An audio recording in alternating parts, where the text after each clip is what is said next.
Welcome to Shelor Select. The whole system will be ready in a few minutes. Take your seat and enjoy.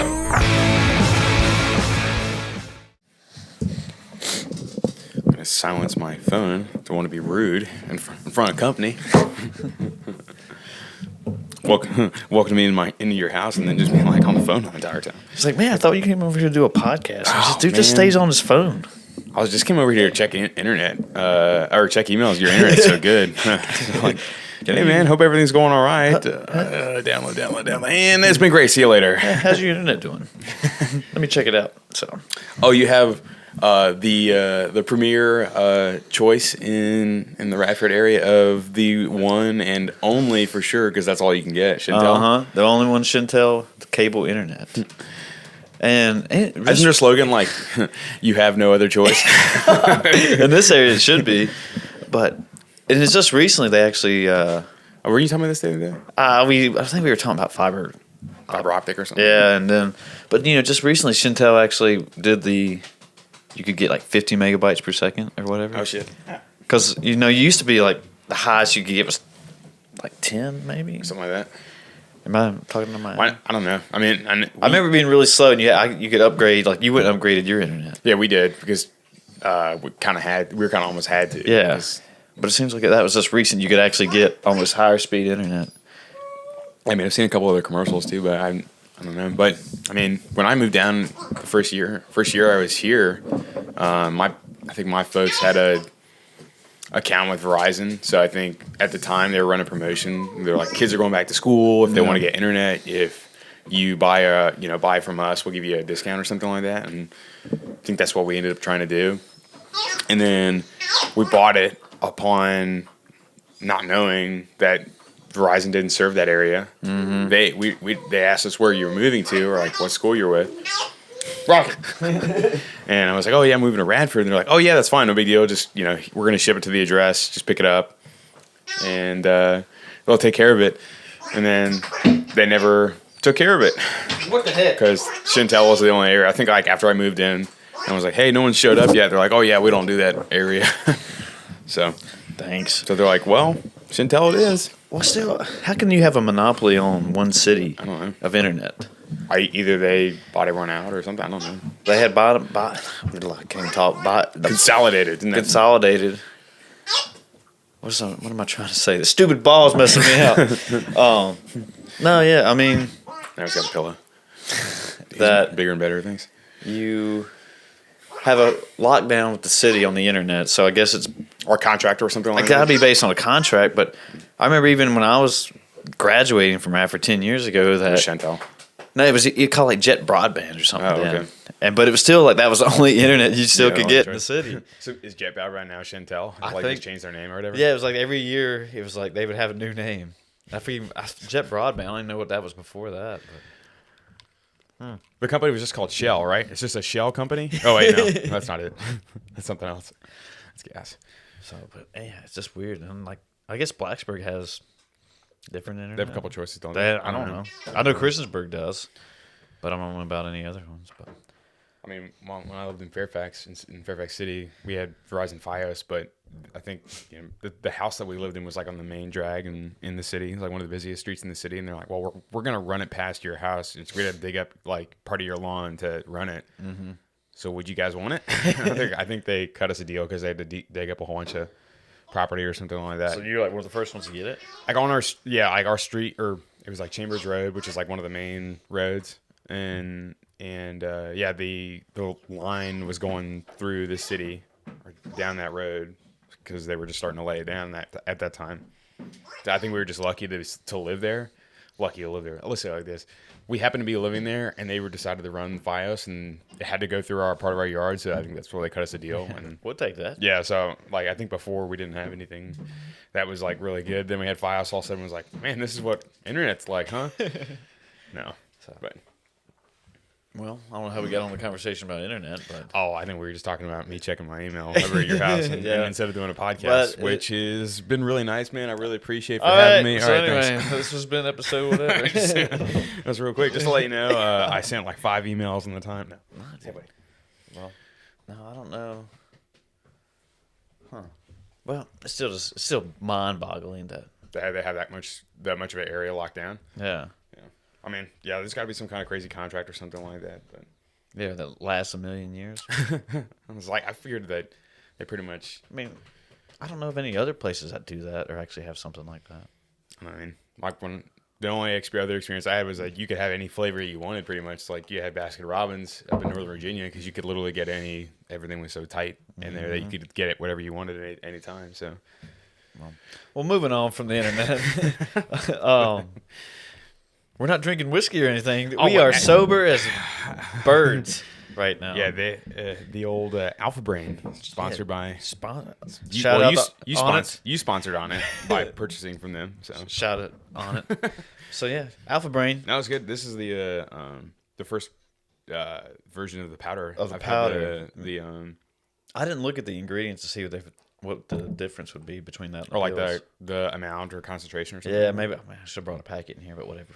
Fuck it. But yeah, you've taken the pill form. Yeah, before. I've taken the capsule or whatever they call it. So that's the only one I was aware of. That's the same. Well, when I started Googling stuff, there's actually other, obviously other brands and stuff, but I don't know. Nootropics, yeah. Yeah, I don't know what the other brand is, but did you ever tell anything on it when you're drinking it? Did you become had better memory and focus? I mean, I got like a 30-day or 45 days. I can't remember what it was, but I tried it for let's say about a month. Yeah. While I was taking classes, and I ended up just being locked down like for a couple hours a day, sitting at the sitting at the computer or sitting at the desk or whatever. And maybe I noticed a difference. I don't.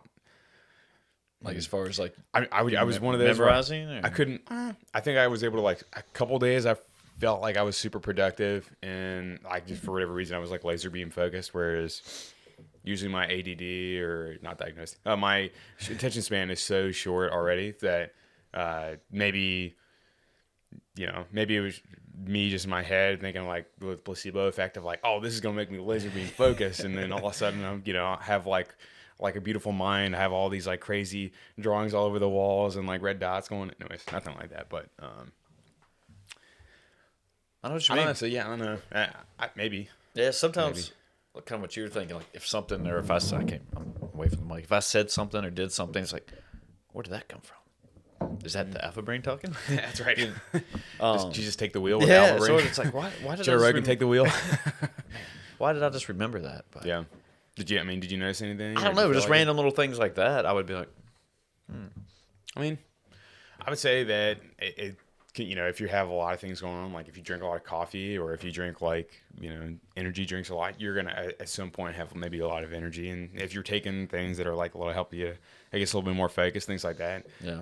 I mean, it makes sense, but Yeah, I mean, anything for the brain and stuff, I'm all about, and I like it, but, just, is it snake oil that they're just saying, hey, man, this will make you memorize stuff better? that's like the website, and I think it's still, I remember it was called like Examine, I believe. I don't know if it's something the same. I remember for a while back, a couple of years ago, that I think I used it for a school project or something like that. Yeah. To test I think we were supposed to make like a protein bar in one of my nutrition classes at university, and mine tasted. Well, no one should ever eat what I made. In other words, I made it, and that was like we're supposed to bring it in and like give everyone like a taste test. So you're supposed to make like, I guess 5. You make like a full protein bar for like your project, and then make enough to make for 5 more portions or like sample sizes or whatever. And everybody had more or less the same kind of thing. Everyone used like chocolate or cocoa powder or something like that. And then I don't know. I mean, I've never done it before, so obviously it turned out as good as you think it would. But for sure, I mean, I passed the class and it worked out. But it was just like that thing was. So you actually made a full protein bar? I made a protein bar just based on it was just like oats and like protein powder mix or something like that. I can't remember. You were supposed to come up with something like that. I didn't like refine any whey product or anything like that to make actually protein powder, but just pretty much most use like things that you could essentially DIY yourself and then like buy all the ingredients and make rather than going out to buy one. Go out instead of buying a Cliff Bar from 7-Eleven, like, hey, could you make one and have like a good nutritional profile for the class? So essentially that was what it was. But the taste was less the Was it there? It was there was a specific taste. I don't know if you should. I wouldn't ever eat it again if I had a choice.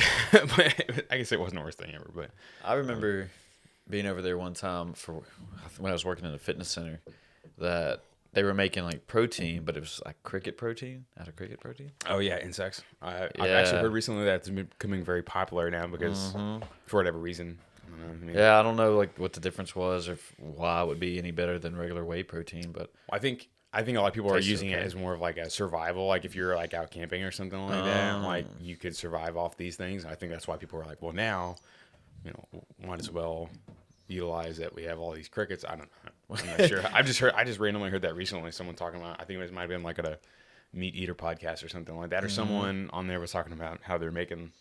are they rich in protein, crickets? Do you know? I mean, you're not gonna a lot of energy, but I think if you're out there roughing it and that's all you had, I think there's enough that I've heard recently that you could theoretically maybe not survive, but or let me say survive. You could, if you had to, you could eat them and then get a little bit out of it, but it probably wouldn't be a long-term situation. Yeah, so it's just like you're saying survival. Yeah, I think it would be Like, more of I like, have nothing else to do or eat. hey, if you're starving and you have nothing else, if you can't catch anything, or if you can't hit up a drive-through or something like that, I guess you can. No, I can't remember. Maybe they were referencing maybe like the Alone folks, the guys that go out and that TV show. It's a good show. But I can't remember. I don't know why. That's crazy that you said that, and I was like, man, I just light bulb my brain went off. But Well, when you started talking about protein, it was just I remember like they made like protein muffins with it. And, okay, right. And I don't know if they actually grinded down the powder or not. I don't remember. I don't even remember how a guy was able to eat. So like, here, take some. I was like, Right. I'll try it and it tasted fine. But Yeah. Anyway, it was kind of cool. There were some people in the class that like must be culinarily, like they did part-time work as a chef somewhere because like some of them like tasted really good.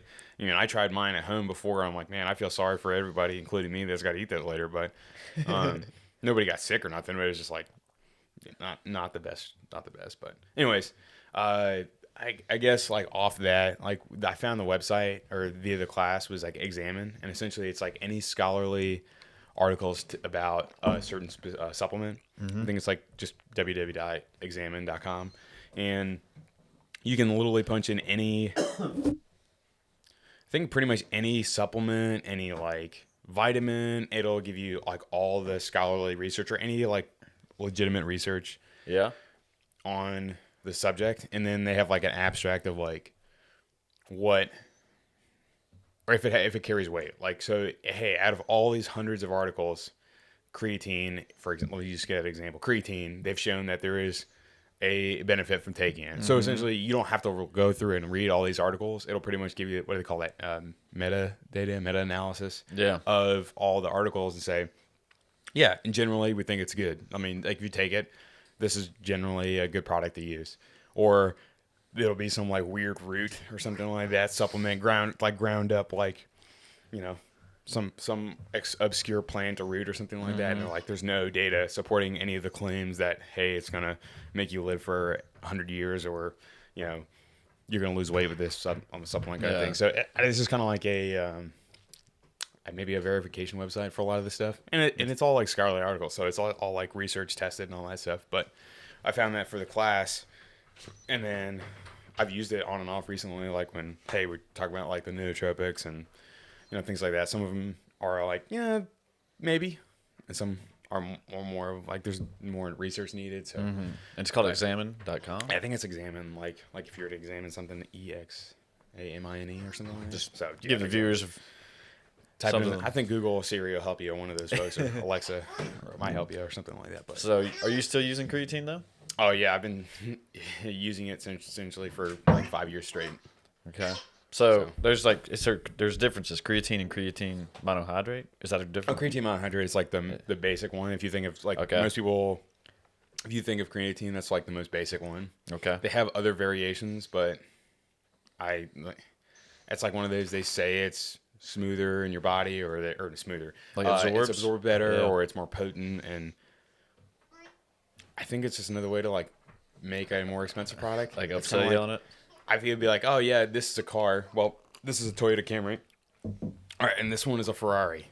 They both are cars, but I think both get the you A market to as B. one is I'm on that website. I think in general they have, I think that if the difference was that big, everyone would be taking it. But everyone essentially, in general, I say everyone, majority of is just creatine monohydrate. It's just when you think creatine, that's it. And you take it every day? Pretty much, yeah. I mean, I forget every once in a while, but usually just mixing it in my protein shakes. Yeah. So it's like there used to be this thing where, and I could be wrong, like about a lot of stuff, but they used to say like, oh, you need to like cycle on and that's what like, I always heard. Taper off and cycle on. And I think if you were like a professional athlete or if you were like a professional strength athlete, it would make a big difference, and you might see a little bit of bump. I've continuously taken it for like 5 years, and I mean, nothing's wrong. No, the only way for you to go wrong with it is if you were literally eat a handful of it, and then you would just poop your pants. You'd have diarrhea. That was about it. But like, it's relative. It's probably one of the most safe things. I'm not like saying everyone should go take it. You should do your own research and stuff. But in general, it's probably the most. It's dirt cheap too. Yeah. Like you can go buy it from Amazon for like $9 for like 30 servings or whatever. But it's pretty much. Yeah, and they kind of used to be. I think it used to be like associated with like taking steroids and stuff like that. Yeah, when I first heard about it, was high school, and like my weightlifting class, like all the older students were taking it, and I was like, oh man, that's steroids, and I was just a rookie in there, babe in the woods. That's as James Chitlon I heard says. the same thing, like football players and stuff are taking it, and you're like, oh, there's drugs, anyways. But yeah, but no, I got to where I was cycling it too, and just whatever brand I bought, whatever they said, but I haven't. Well, that's not true. The brain drinks and stuff. I guess they have creatine in it. Yeah, right? and I think there are different forms of it. Like, I mean, because it's produced in your body naturally, but like, there's a different type. Yeah. So that's the most I've been getting lately when I drink one of those. So. Yeah, I mean, I would say as far as like side effects go, there's virtually none. Like I said, you'd have to eat like 100 times the serving. Whereas like a serving is like generic. It's like 5 grams, which is like a tiny like little. It's like the tip of your fingertip or something like that, maybe less. I mean, I've had no negative side effects. I mean, I think as far as like supplements go, that's probably the cheapest, easiest one that you would probably see any benefit from, like real benefit from, is probably creatine. Even compared to whey protein? You think whey protein would be more of like I would say as far as like a supplement goes, yeah, I would say whey protein would probably, you could say is more accessible for everybody. Not that creatine, I mean, you could buy protein powder and creatine anywhere, but I think of whey protein less as a supplement and creatine more. I know that's not totally accurate, but as far as supplements go, I would say protein powder would probably be your most common best bet to for if you're looking for more recovery stuff. Gotcha. But the creatine is still like one of those. I think the next most popular or most let's just say successful or that someone would see a benefit from would be creatine. I think it would be like whey protein, creatine probably would be the two. I mean, I'm not an expert on the subject. I just Well, no, I mean it gives other people like a chance to hear our perspective on it. It's like if they've never taken it before compared to what we've taken of it. I would say for most people, it's not going to make you like crush like your lit. Like ideally, it's going to help you with that. Like they will have shown that it's going to support some like really intense exercise. You're not going to run a 5K any faster with creatine. No. It's typically going to be in the areas where like, hey, you're grinding at high intensity or you're trying to do like a big lift. That's probably helping power development, but it's not going to do anything like they call it oxidative, which exercise would be like running a marathon. Not going to help you do anything with that. Right. But does it make you hold water weight? Some people, I guess some people do have that effect. They used to say, you have to drink like a ton of water. That's what I always heard on it. I think that's like as they get better, like it's maybe not refined is not the right term, but it's the product is better, and I think some people do have that where they're to depend. I guess it depends on a lot of factors, but I think that in general I used to hear that a lot. It would be like you're gonna hold water, but I don't know if it's anything major, but I think it kind of depends on the person too. But yeah, I guess everyone will have their own results from the differences and. Yeah, I remember like anything from school, like in my nutrition classes and stuff like that, they were always like, you'd have to eat an insane amount. Like you have to literally put your fist into the container and just munch on the powder, and then you might have diarrhea. That's it. That's as far as I know. It's probably one of the most safest ones if you're going to take anything. Well, going back and talking about like how you made your own protein bar and creatine and stuff. I remember watching this this documentary on Netflix. It's called Bigger, Stronger, Faster. Oh yeah. And there they actually companies or some people would like make their own protein or whatever supplements or whatever, and as long as they would put like proprietary blend in it, it like really didn't matter what the hell else was in the formula. Like the FDA has like very little like regulation over the supplement industry. That's why it's kind of like people like think snake oil all the time, because there's a lot of like you can put proprietary on it and you can put whatever you want in there essentially. So you're right. Yeah, and then it was just like, well, what the fuck else is in here then? Yeah, and it's one of those things like you kind of don't know, and most of the time it used to be one of those where I think they would be like the old Scouts honor, we're not gonna do anything bad, we're not gonna put anything bad in here. Yeah, but didn't you watched it? Is that what you said? Yeah, I've seen it. Yeah. Didn't they say like a lot of it's like rice flour too? They use a lot of filler and stuff like that. Yeah, maybe that's what I was thinking. Not rice flour. I don't know what that is. I know what you're saying. Like they use other products other than like that may. It's like here's like some protein. Now here's whatever else. Right. Well, like some of the proteins now like taste so good that they put a lot of stuff in to sweeten it with lots of different stuff, or they'll put in different products to give it a specific texture, or if it blends really smoothly. So I mean, there's a deep dive if you ever want to spend time like figuring out like there's just so much that goes into like a protein. It's such a huge market, supplements and stuff like that. There is, yeah. I mean, there's been a lot of like congressional like bills and regulations and stuff like that preventing a lot of stuff that I would say in a negative aspect of like people just putting like like the proprietary dust that they put in there, whatever it is, but making the secret sauce, finding that magic bullet. But I think it's still pretty. I mean, you can go to like any shelf, like if you went to like a random store and you saw like this mass gainer or like muscle blend or something like that. A lot of that's just like really flashy marketing, and some of it maybe there's definitely qualities. Like you can definitely pay like a Ferrari or a Corolla. I mean, you can buy your really expensive brands that taste really good, and then you can buy some that are like this kind of tastes like chalk. So, but there's really no truth. Well, I don't know. So there's no truth, but a lot of this stuff is it based on what you get out of it, like what else you're doing as far as diet and nutrition. Yeah, and I think one of the most like just because you buy like Mass Builder 3000. Oh, for sure. Yeah, you're not going to go instantly bench 350. And like McDonald's and whatever else you want. I think the best phrase, or I want to say saying, or what is it, mantra for that is that you can't out supplement a bad diet. You probably heard that before. Yeah, I think we've talked about it before. A supplement essentially is like if you're eating bad stuff like on the regular. I mean, if your nutrition is poor, then adding all these extra supplements just means that you have expensive pee.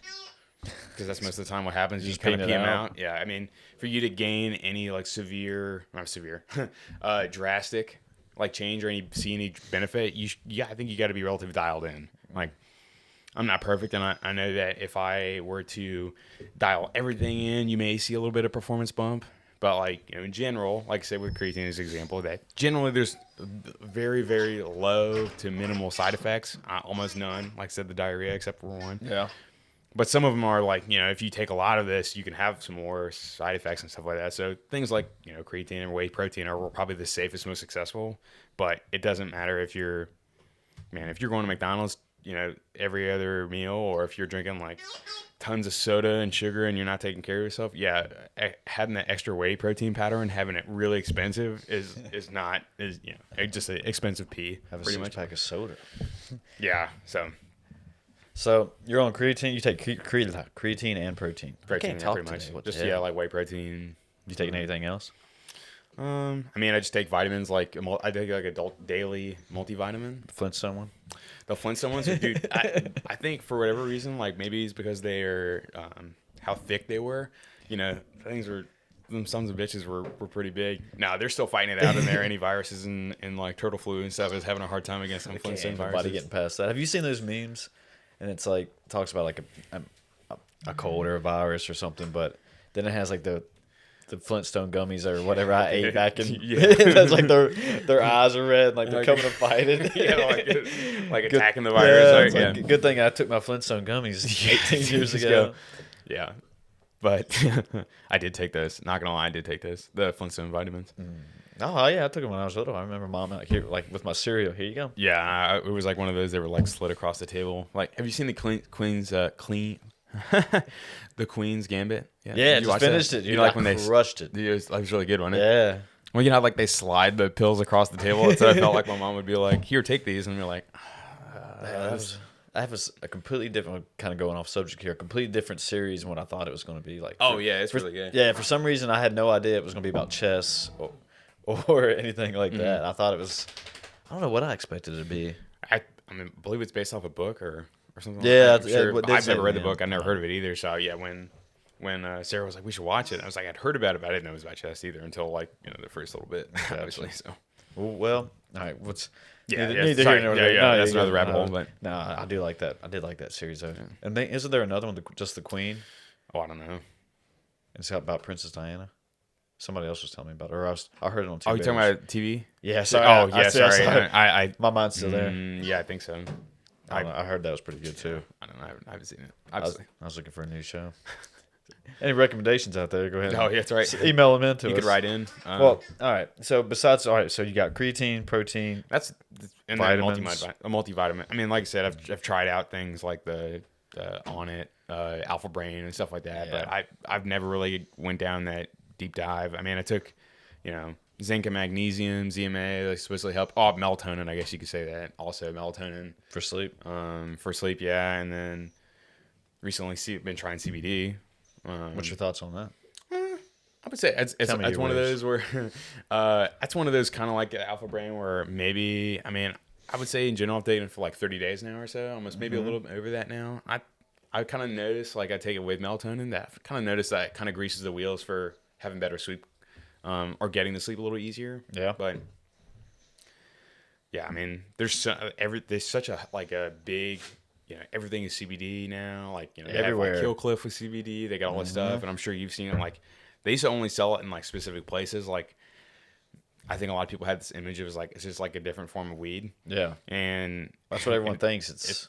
I think it's like a misconception. High, but it's not psychoactive. No, and it's they say the CBD producers, right? I think they is actually an elite group of like Swedish scientists or something like that. So when they say I think that's what they're talking about. But I think maybe I notice a little difference. I've been taking melatonin pretty regularly, and I take the CBD, and I would say it kind of greases the wheel a little bit to get the better. It doesn't knock you out. It's not like you just someone knock you on the back of the head and you're unconscious or anything like that. But no, I've taken it. What do you think? Yeah, I like it, and just the main reason I started taking it was I've never really had any trouble sleeping or anything, but they say it reduces inflammation in the body, and will retrain so much. I was like, well, maybe I need that. Yeah, I think it's one of those. It kind of depends on the person too. Yeah. So and I've only taken the gummies and the tincture. Tincture, like the oil dropper. And then I've never messed around with the muscle creams or whatever. I got a free sample. I think I've got a couple of free samples in it, but I think I've used like Tiger Balm and stuff like that, and that's worked better than CBD stuff. So I've never really messed around with that. But it tastes terrible. What, the CBD? Yeah, like the balm. No, I'm just kidding. I was like, what, you eating the lotion? Yeah. I don't think that was how I was supposed to. Yeah. No, but yeah, I mean, I've taken it, and I have noticed. I think I fall asleep faster. Right. But as far as anxiety and stuff like that, I've never really been an anxious person. Right. Well, in my opinion, that's good. I mean, other people might say different, but so yeah, it's hard for me to, I guess, completely say. And, right. And then you read other talk like, Joe Rogan loves it. That's all he talks about. And like he's talked about like a person who's had arthritis and they started taking it, and all of a sudden their arthritis was not healed, obviously, but better. Yeah, and I've heard a lot of that too. Like you're saying, like a big inflammation is being one of the big reasons why a lot of people take it. So. Yeah, so you can do it that way. And you can smoke it too, right? I don't know about that. I may have misread that, but I thought somebody said you could smoke it too. Like, and I was like, well, how are you smoking weed or are you smoking CBD? What are you doing? And maybe that's kind of how maybe people saying they're smoking CBD, so they can smoke weed whenever it's not legal. But yeah, I mean, there is some like the True Harvest kind, right? It's got THC in it, but it's like Yeah, it's like 3 or something like that. It's a very, very like trace amount. Yeah, and that's how they're still able to sell it. I think legally. did we talk about like drugs in the last? It's not. We CBD's probably CBD's not a drug. But yeah, like, we probably touched on it or something. But like, I think it depends on like the state that you're in and how much you're allowed to have in like the supplements. But again, like that supplement industry is very it was deregulated. It's not like the Wild West, but like there's less. I think it's more proprietary and stuff like that. What you can do, but I think there is a general like guideline for states and things like that. But well, you were talking about one a while back, and I think it was Barstool maybe was promoting it, like WebMD or CMD, MD or CBD, CBD, yeah, them guys. Yeah, I don't know, but 3Chi was one of the other ones. 3Chi, that's the one I was thinking of. It had the weird name, and that no free ad, sorry, and that but that's more THC. There we go. That's what I was trying to get at. Well, CBD is traditionally I believe not. They have a very large portion of the market that's not THC or doesn't include THC. Right. But this 3Chi has THC in it, right? And it still gets you like the high, but it's apparently legal in every state. Is that what I don't know off the top of my head. I know that I think it's a different like compared to having. Should have got my laptop. Yeah. But anyway, go ahead. I didn't mean to cut you off. Yeah, I think it depends. I think it kind of depends on what it is or what it's classified under. I think again it depends on percentage or things like that. But yeah, I know it reacts differently. Compared to like if you were to eat it or smoke it or the effect on the body is different. But that's the same thing as even if you eat like an edible, like with marijuana, right? Like it turns into devil's lettuce. The devil's lettuce. It turns into DMT, right? And then doesn't your body? Yeah, your body metabolizes DMT, and that's almost more potent as just regular THC. Yeah, that's what I've heard too. That it definitely reacts differently in your body. Yeah, it's kind of weird how that happens. Your body just breaks it down and it turns it into that, which I thought DMT was almost hallucinogenic, like one of the most. I think people do have that experience with it, but I mean, like this was like more psychoactive, and I think people have like a negative connotation, like when they think like psychoactive, they think of like someone like losing their shit or like bath salts and ripping people's faces off or whatever. But I don't think it's anything like that. Well, I know one guy, I ain't gonna say any names, but he talked about he got an edible wherever he was living at, and the guys were like, hey, only eat like a quarter of this. Right? And he was like, whatever. Ended up eating like almost, I guess it was like a brownie. I don't even remember. Right. I'll tell you off the air later what it was. But privilege. Yeah, I hope you're listening. But anyway. Yeah, he ate it and he said he was at a party or whatever. And he said it was a couple hours later. He didn't know. He was on the moon. Yeah, he was like in their bathroom. He said he got sick. Oh, jeez. And it was like at some people's house he didn't even really know. And so, I mean, I feel like if you're don't have a tolerance, let's say you smoked, and then it reacts differently if you were to eat it, and then you're like, well, I've smoked before, and then you try something, a different form of it, and it hits differently. That would make sense. That you're like, oh, my tolerance is really high for this. Yeah, it should be the same, and I guess it's not the case. So, I guess everyone's got different. Obviously, they do have different tolerances, like with alcohol and. Yeah, everything and medications and other stuff like that too. But, yeah, and you have to take more and to feel a thing, and I think that's what sometimes obviously does get people in trouble. Right, the tolerance and building up a resistance to the effects and all that. So. Yeah, but yeah, it's interesting with the I cannot talk CBD that it's supposedly not a depressant, but it's supposed to like say help you go to like most people advertise it as it's helpful to like more of a calming. Or relaxing, help with sleep, help with anxiety, inflammation, and stuff like that. But then it's interesting that it gets paired with THC, which is psychoactive, which is, I was reading, we talked about it a little bit before, a couple weeks ago. And the guy's name is an article by Kirk Parsley, Dr. Kirk Parsley. He is also into the sleep game. He's been on, I think, Joe Rogan podcast a couple times. And anyways. I'm sure he has. But sleep is like really, really unknown. It's kind of like one of the last unknowns. Like nobody knows. Yeah, I mean, like they know you have to sleep, but everyone's like, we know what happens, but we don't really know the exact reason why we sleep. So it's like there's like a ton of study on it. But anyways, the Kirk Parsley guy has an article out there why THC is actually maybe hurting your sleep in the long run because it's a psychoactive. That in the short run is probably not a big deal, but like let's say you were on it for like a year. Or years or something like that, or very long term, that potentially you could have more disrupted sleep by taking CBD and THC, or the that they're made together, and CBD has a THC percentage in it, like the one we had tried.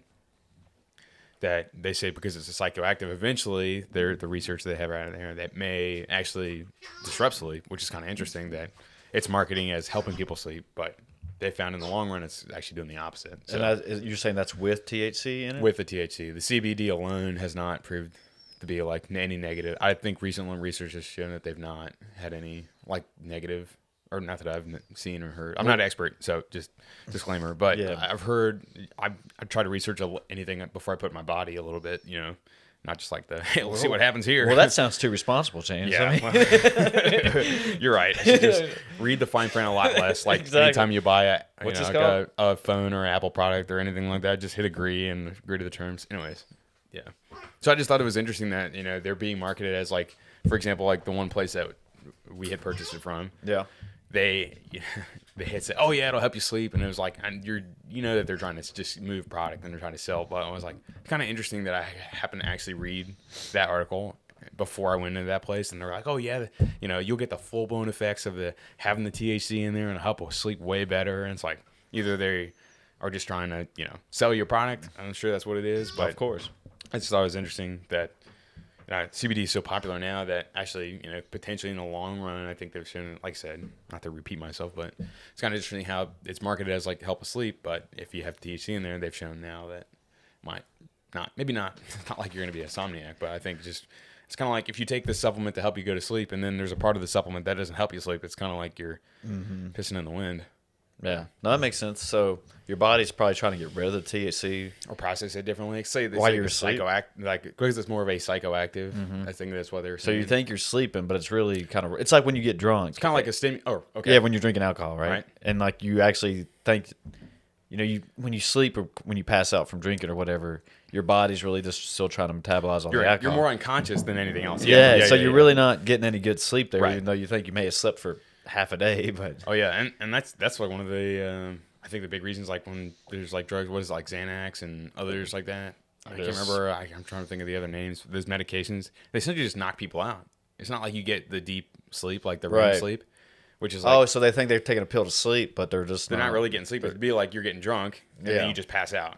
So like, man, I've been asleep for 10 hours, but you never really fell into that deep sleep, and that's where like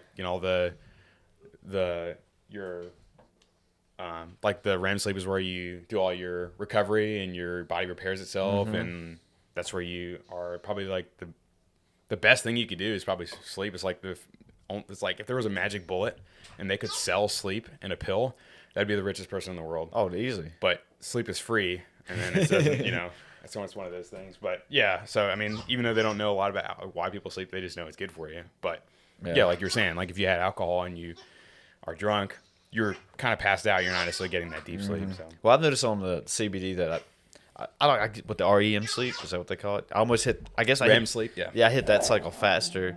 And hey, what's going on over there? I hit that cycle faster, I guess, because I always feel like I start dreaming. I don't know, harder. Right. If that makes any sense, or No, yeah. faster. But I do feel like once I lay down, like I'm gone. It's like, oh man, shit, my alarm.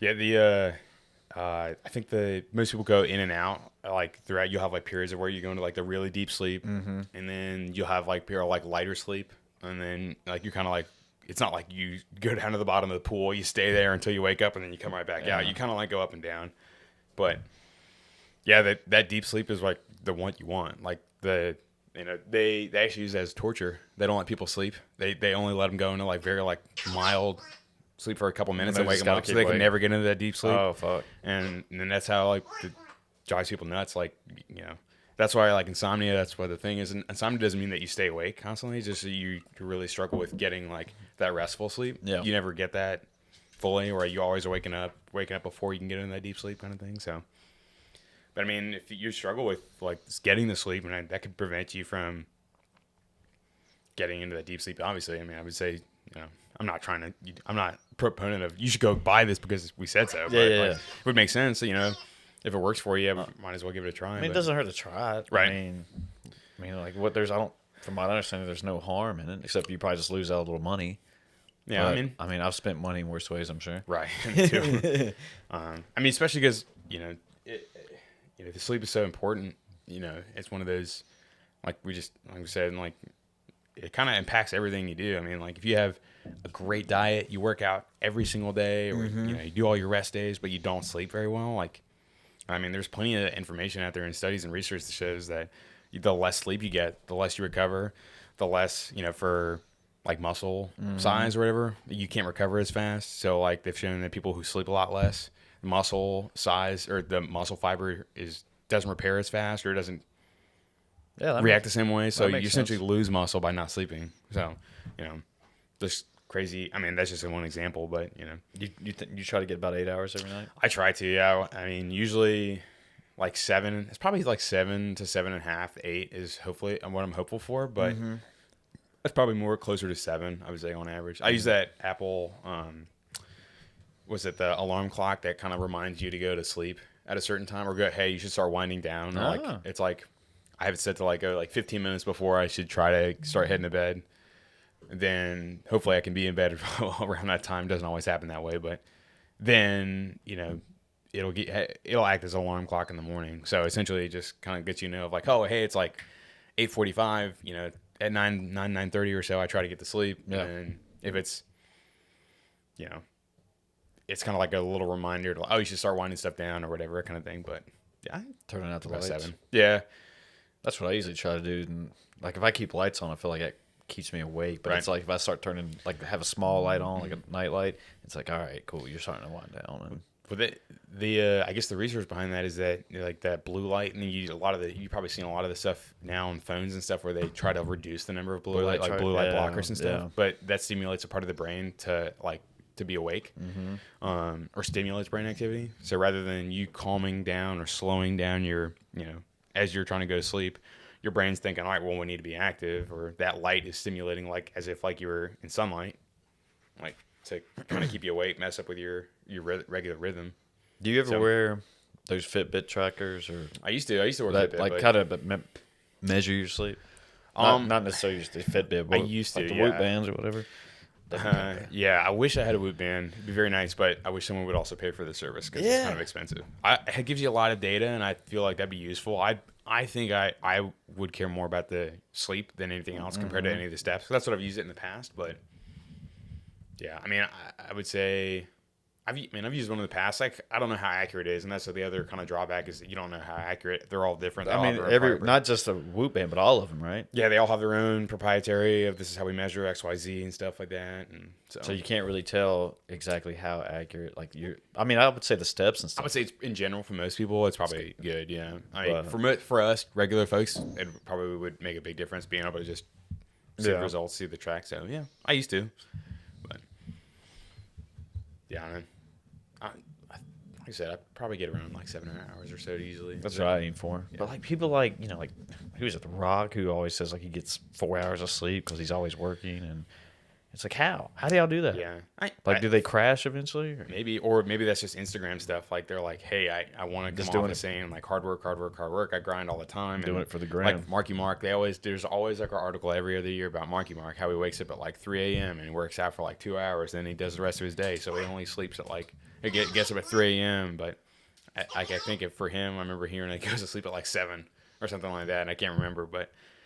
Well, that's still probably close to 8 hours if he goes to sleep. sleep. But in that case, I guess I was just saying is that that it's very popularized how like, oh, I'm up and grinding early, I only sleep 4 hours so I can get all this stuff extra done, but Well, it's kind of what we were talking about a couple of weeks ago, that these people are always talking about the hard work and blah blah blah. But eventually, I mean, they did get a break somewhere down the road. Right. Yeah. I mean, hard work definitely played a factor in, but they probably had something come along right at the right time. Yeah. Like you said, right place, right time, and then they got a big break somehow. Right. Huh. Yeah, and as far as like, I'm not. I didn't mean to cut you off. I just want to say I'm not demoting hard work by any means, but.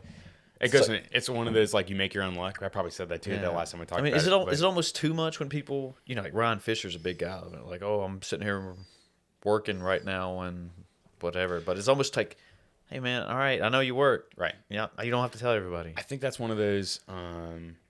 Maybe it could be one of the. This is just me thinking, maybe like just working out in my head. Maybe it's like the self-fulfilling prophecy. You know what I'm talking about? Like, essentially, it's if you want to think of it as like somebody you kind of. When I say like make your own luck, well, if you're always positive and you're always looking at like maybe the bright side of things, or you're always looking at hey, this is something negative that happened, but hey, let's figure out a way to fix it. You're more likely probably to figure out a way to fix it. But if you're like something bad happens to you and you're like, all right, well, I'm fucked, or I can't do anything to help it, it's like that you're almost kind of promoting yourself to be, or essentially making yourself helpless, or like, hey, I'm never going to be successful. I'm never going to be able to get this job. I'm never going to, well, you're probably right. If you always are thinking really negatively, if you never have that, no, I'm going to make it, or I'm going to, okay, I had a speed bump. I'm going to still be okay. Does it kind of make sense? No, it does. No, it does. Yeah. So that self-fulfilling prophecy of like, I'm working really hard, so I'm productive because I'm working so hard, or I'm doing so many hours, and Yeah, but if you ain't doing anything with that work, it could be you could just be blowing time and not be productive at all. But you're doing stuff. You just may not be doing quality stuff. So, like the less is more. You could be very productive in 1 hour, or you could be semi-productive for 4 hours. I mean, what would you rather be? I mean, to me, I'd rather do an hour. Well, yeah, I'd be more productive in an hour. Should you measure like what you're actually getting done as opposed to how long it took you to do it? Yeah, like all right, I did it in an hour and you did it in 5, and what'd you do?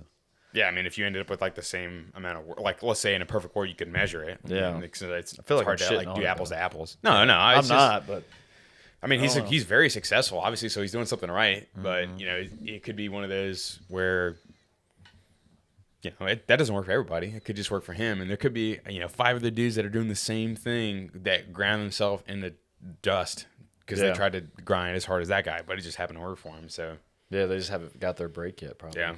Well, what's that one thing? Does hard work beat talent? Right. Hard work beat talent or something. Yeah. Hard work beats talent or something like that. But I feel like that goes into that. I mean, hard work can take you so far, but right. I mean, just talent. Like if you're talented, you don't have to work that hard. Then you get into that experience. I mean, this situation might be more of a athlete kind of. Well, that's a good example. I mean, like if you are in the right place at the right time for everything, and then all of a sudden you start facing that adversity, then you all of a sudden shit, it's not so rosy, or the grass looks a lot greener all of a sudden on the other side. Yeah. No, I agree. It's those guys, who are trying to get a spot in the major leagues or wherever, and then obviously, they're working their ass off, but then they just don't have the talent or skill set just to get to that next little bump they need, where somebody can just. Or it's like Allen Iverson don't need to practice. Talk about practice.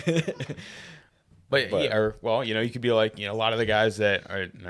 This is coming from entirely no experience in the NFL. Oh yeah, really? Yeah. Surprised I didn't make it. They didn't call me back.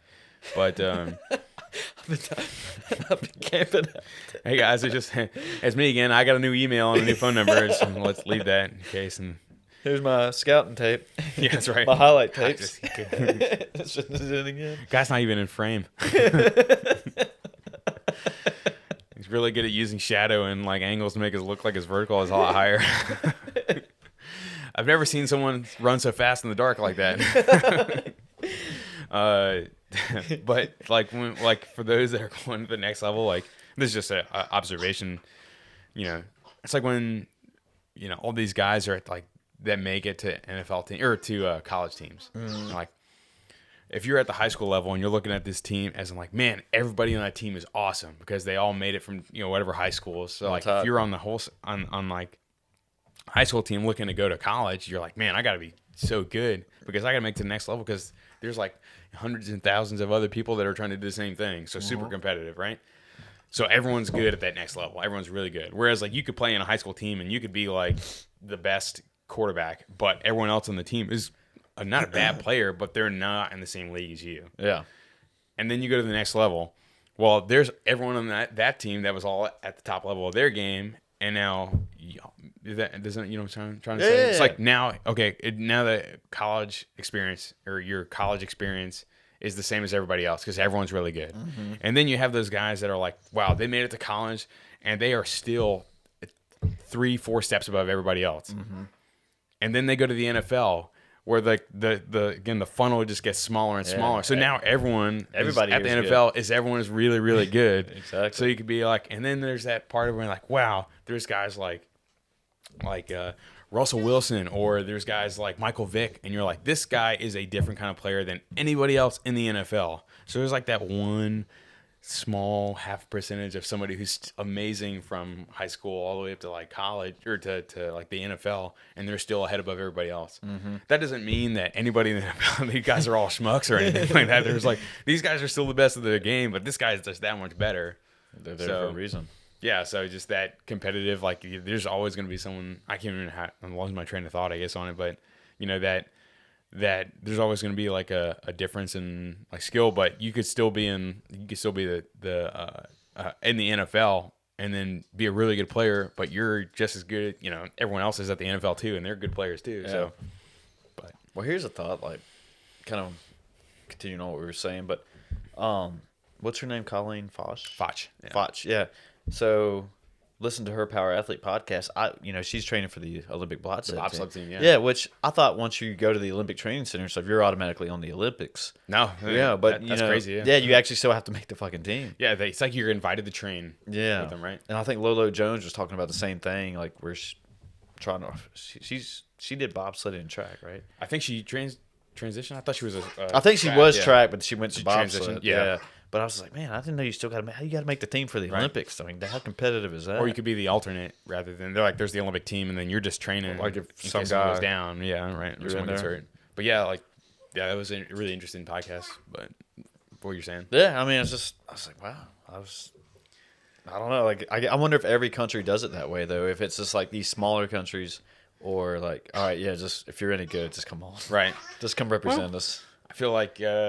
Yeah, there's definitely some countries would definitely be better suited to like. That's why Ethiopia has better runners because like they're not, they like there's that. Well, Ethiopia would probably not be a good place to be a downhill skier, alpine skier.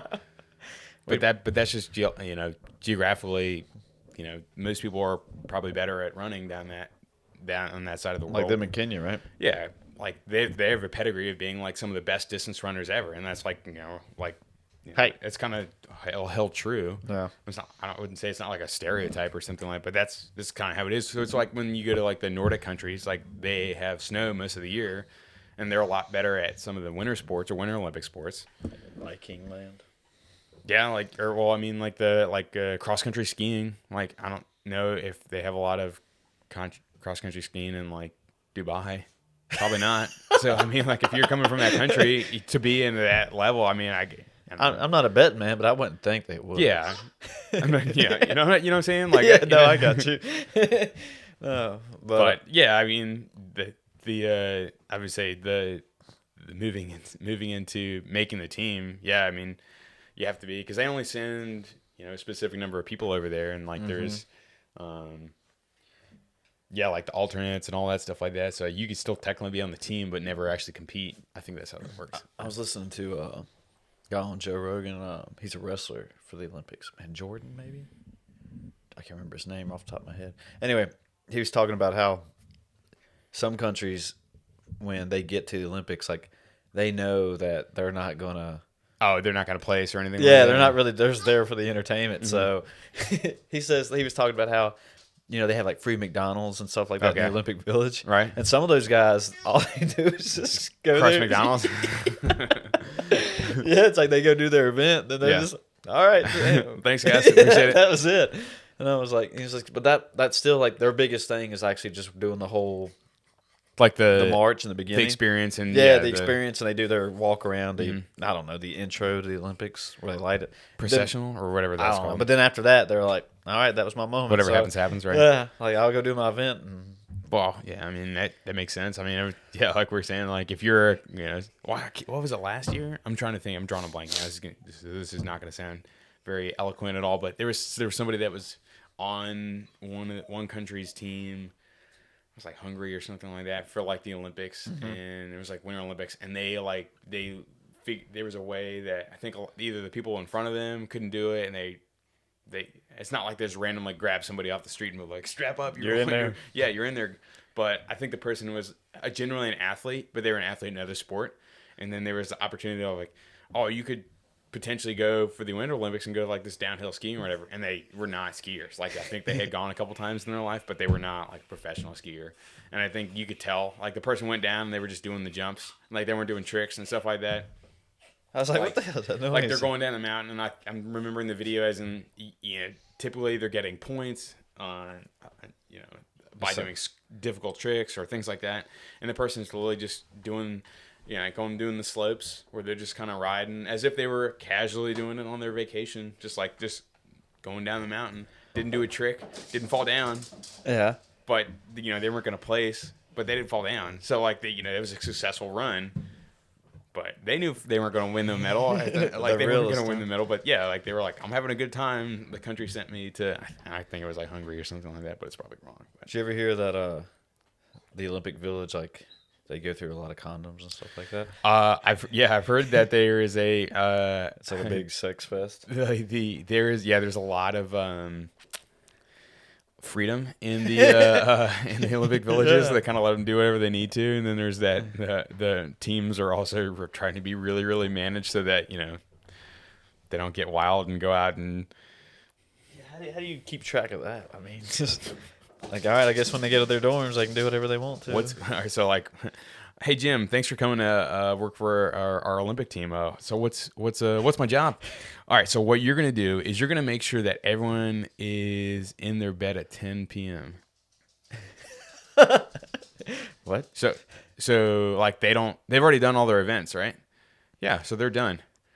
Okay, all right, so you have to keep track of 10, 15 people. Try to make sure they're all in bed. Put them in their room. Oh, and they're all most of them are relatively young, so it's not like there's not many Olympians that are, they're probably more super mature. Not that maybe this is painting a bad picture. It's not a good example, but a lot of these people are really young, so they're like, man, I had some freedom. I get to go be in another country and get to go do all this cool stuff. I get to go watch all the events. Of course, you're gonna want to go out and have fun, and maybe you stay in and have fun. You know what I'm saying? Like all those condoms and stuff. We can stay in tonight, but yeah, I'm sure that's got to be a tall task or a tall order to be wrangle all those people and keep them in line. Yeah, I mean they're all young, top of their sport, right? And fit. And is it Sports Illustrated does the body magazine? The body image, or the body issue? Body issue. Yeah, where it does feature I maybe just not Olympic athletes, but athletes in general. I think it's traditionally Olympic athletes, but that's what I thought. I think it was in the past, but now it's probably any athlete, any popular athlete. I guess. Anybody who's got a decent body, come on. Well, I guess. I mean, what was the last? They did Lindsey Vonn, and she was a skier, and then they had a couple other athletes that were not Olympic style athletes or not Olympic sport athletes that have done so. You said you watched that documentary Icarus, didn't you? Oh yeah, that was really good, man. You like it? Yeah, I thought it was crazy. Yeah, I didn't understand. Well, I understood it, but I was like, what? Them talking about how Russia's going back. They don't know how far back that they are been fixing the Olympics, or not fixing, but. Taking some PEDs, yeah, to get better at almost every sport. It wasn't just a couple. It was sports. Across the board. Yeah, it's everyone. They were allowed. They couldn't fly their flag. They the people who could. There were some people that were allowed to compete, but they couldn't. They weren't Russian, or they were Russian, but they couldn't say that they were. It's so I am a person competing, rather than hey, I'm a Russian athlete. And it was the men's, or it was the women's track team or men's track team, and it was a whole bunch of other sports were all involved too. So it's crazy how widespread it was, or how wide reaching it was. Mm-hmm. And it was just because of that Grigory guy. It's Grigory. Yeah, and he was a whistleblower. Yeah, he was the guy. Yeah, the scientist. I guess he says both whistleblower too. He was kind of the guy, make sure it was running smoothly, and avoiding WADA is the doping agency, or World. Yeah, WADA, World Anti-Doping Agency. Yeah, which is by far really corrupt. Also, anyway, so well, there's a lot of money in that. So I mean, I'm sure if you got somebody on the inside, and you're just, hey man, he was one of those dudes, and he was pretty much running interference to make sure they. Were passing all their drug tests, and even though I figured out a way to manipulate them and all that stuff. So it's kind of crazy that the sheer amount of information they were able to hide and keep from like the Olympic committees and all that stuff like that. Yeah. But Well, I mean, they got caught obviously. So and it's weird that they had to put him in hiding almost because they thought Russia might come kill him. yeah, I mean, like they pretty much. I was listening to what Joe Rogan's podcast talking about the guy who made it and said that the Russia was pretty much just waiting until they could figure out where to find him, and then like on the day that he was supposed to get asylum, and I think it was with the United States or I can't remember what country it was. They literally said, oh well, he's been now accused of drug smuggling. Well, apparently, that's like the one charge that would prevent anybody from getting asylum to the asylum. Really? It's just like a drug offense, and I don't know. I think that's like a global thing they've done. Like, so if you get accused of smuggling drugs in that country, that pretty much just means that you're off limits now. They can't help you. But it was like they declared that on the day he was supposed to get asylum. So there was like, he was fine. They were definitely trying to find him probably. Yeah. And then the day that he was supposed to go over, oh yeah, he's been charged with drugs, so now you can't take him. So it's kind of scary. I mean, it's kind of scary. Like doesn't have any access with his family because he had to cut all ties. Yeah, scary. I agree with what he did, and I'm glad he did it. But like what still, cost, that's crazy. Yeah. Now can you ever see your family again? I mean, and we talked about that. Like I randomly talked about that conspiracy theory crap about Russia like knocking off people, but apparently I think they don't mind. Like I can't even remember, and I think even that same interview that he had, that he talked about how people had been 12 years later after they doing something like that, or like them defecting, and then 12 years later they went down, followed him down and killed him. Like, okay, they did the deed that they got, like, ruffled the feathers 12 years before. Yeah. And they just waited. They just bought their time, and then all of a sudden they got theirs. So it's crazy that they got, yes. So hopefully it doesn't happen to that guy, obviously. So this was like 2017, 16 when this Something was like that, the Rio. So that's when they got banned or it came out. Right, yeah. So is Russia still banned? Because they canceled the Olympics this year. When I say they, the Olympic Committee. Well, I heard recently that, and I'm not an expert on this, but I heard recently that they were supposed to have, there was like a debt, they were banned for like 4 years. And then somehow they figured it, like they got the right people made it so that there was only 2 years now. So essentially, like all those, I think there's like corruption in those agencies, those organizations is widespread. Just general, it's kind of like an open secret kind of deal. And somehow they had this ban moved down to 2 years, which would have allowed them, I think essentially they would have been allowed in the next, like they wouldn't have been able to do the next Olympics, but the Winter Olympics would have been allowed them to compete then, or at the time. And I can't remember all. I have it still like this with everything have changed recently. I don't know how that works, but because now the 2020 Olympics were going to be in 2021, right? Because they're supposed to be Tokyo. It's still in Tokyo, right? Yeah, but I don't know how that affects the ban and all that. Anyways, they were figuring out a way that Russia was figuring out a way to figuring out a way to get past the ban and figure out a way to get everything punched through. So essentially, they were minimize the ban to like the least amount of time. And they got it down to like 2 years. And then right when they were supposed to like declare and give them all the results of like, hey, here's all the information we have, because they accused him of falsifying all this stuff. So they pretty much said, okay, well, what's the real data then? And so they supplied all this data, and it was all fucking fake. It was like they were like they already had the information. But it was pretty much like a test to say like, hey, okay, give us the data. But they had like the Olympic Committee and like WADA and stuff like that had all the information already, right? And then that had been verified, and then Russia came up with all this like information that was like, oh yeah, this is all the right data. We've never been cheating. And then they're like, yeah, so we know that's not true. So here's the thing: you guys are still banned. Hey, okay, I thought it was one of your shoes. No, that's fine. He can have that. Oh, okay, right. I got nervous that he was okay. yours. No, it's not mine. I think I'm wearing everything I brought in. Okay, but yeah, it was crazy that essentially the country falsified all these crazy data, to get back into the Olympics as fast as they possibly could. And I haven't heard any resolution on it. I think they're still banned at this point, but I think it was they knew the right people. Instead of being banned from 2 sets of Olympics, I think it's only 1 now. Okay. But well, they're still denying it to when I say they. Oh yeah. Putin's like, no, we never did that. Yeah, they're like, yeah, no. What are you talking about? We're clean. Yeah, that could be a whole other whole ball of wax. the corruption with all that stuff. But Well, kind of going back, backtracking here, but the Queen's Gambit, I didn't know chess was a big game in Russia. They made it sound like it was like the game. I think it's just like it's one of the oldest games. I believe it's like one of the old. I mean, as far as like games competitively, like I think it's one of the oldest around. I mean, this isn't. I don't know if accurate. I've heard that as being one of the oldest games.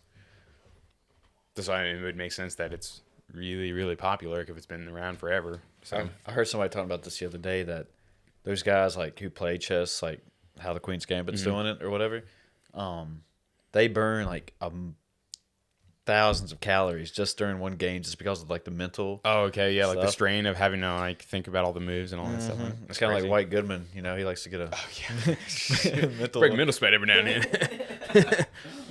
So, but yeah, I was just like I think he said like upwards of like maybe 3,000 to 4,000 calories. It's like in just one game, 3,000 calories. That's crazy. I mean, especially if like you're on edge and you're stressed and you're always in that like maybe not fight or flight mode, but if you're always in that like, man, I have to make this decision, or like you're constantly evaluating. I guess you got to be churning the wheels pretty hard on the inside. Yeah, I mean, depending on like that shows like, all right, they moved this piece first. Right. Now, how do you do this? How do you counteract and stuff? And I was like, I know how they move, but other than that, I'll just move this one here. Well, it's crazy to like I remember watching the show and then being like, oh yeah, this is all Hollywood stuff. Like there's no way that and in my mind I'm like, how can they think of all the ways? Oh, this guy moved this one piece here. They're like, oh well, that's like the the Russian opening. Yeah. Or this is like the what there was another term for Sicilian. This is like the Sicilian defense. Yeah. Like okay, it's been popularized by somebody, but like. Dang, apparently there are people that can just know, oh, this guy's moved these sequence. This is how I should play because, this situation. Apparently that's all relatively based in fact. So, I mean, it's kind of interesting. I mean, I know it's played up because it's TV, but it's pretty cool still. Who was it Bobby Fischer, one of the most famous or best chess player in the world? I think so. I think it was like that movie. Yeah. I didn't know the movie. Fischer? Yeah. But that's crazy. I mean, I know it is definitely like one of those mental, like strategy, straight strategy, being able to like pick out the moves you need to make and think 10 moves ahead or think 5 moves ahead and stuff like that. And Russia could probably cheat at that a bit. I'm sure they're cheating at a lot of stuff. We know how to cheat this game too. But yeah, no, I think there are probably definitely people out there that are able to do that. I mean, what do you mean cheat chess? No, I mean, I cheat, but I like think of like, hey, I'm thinking 10 moves ahead. And I'm thinking like, oh, this. Oh yeah, they're like got you beat in their head, and you're like, I've moved twice. If you play just as like that's your job, and Well, they made it sound like there's a lot of money, but I was like, I don't know. I guess if you get world champion level. Well, it's like some of the highest paid athletes out of our scope, I guess, because we are in the scope of the United States, and we think of like, oh, the highest paid players are like, like LeBron or anyone like that. But like, there's guys that are playing like football, soccer, football, or like way higher paid than any American athlete, just in general, like because they're, what was like Ronaldo or. I can't remember the guy's name. He's making insane amount of money. The soccer guy? Soccer guy, yeah. Oh, but like his income is compared to like the average like American professional players is like 50 times greater or something like that. So I mean, I'm sure it could be with other sports that there's like that too, but I don't know. Did you see what Charles Barkley said the other day? No. Dude just said nope. No, I did not. So he made an argument. He's getting ate up for this too. He made an argument how like top NFL, NBA players should get the COVID vaccine first because they pay higher taxes. Riddle me that. I mean, thoughts? That's interesting just because. Yeah, I don't know really how to unpack that. I'm not saying I support it either way. It's just kind of interesting. If you're paying higher taxes, does that mean you should be safer? You should be treated differently? I mean, that's what I'm wondering. Like, what's he getting at? I mean, all those players are roughly healthy, the most healthiest. Probably, very healthy. So, I kind of see like how he's saying, yeah, they're paying a lot of taxes, but why does that still? There's tons of people here who make tons of money and pay high taxes. Right. Like anybody, like what is like the league minimum? It's like 250,000. It's got to be something like that. Yeah, I mean, I don't even know what the president's salary is anymore, but I mean that's more than. It's not a line. Yeah, I mean, but it's like so anyone who makes over 6 figures should get it first compared to.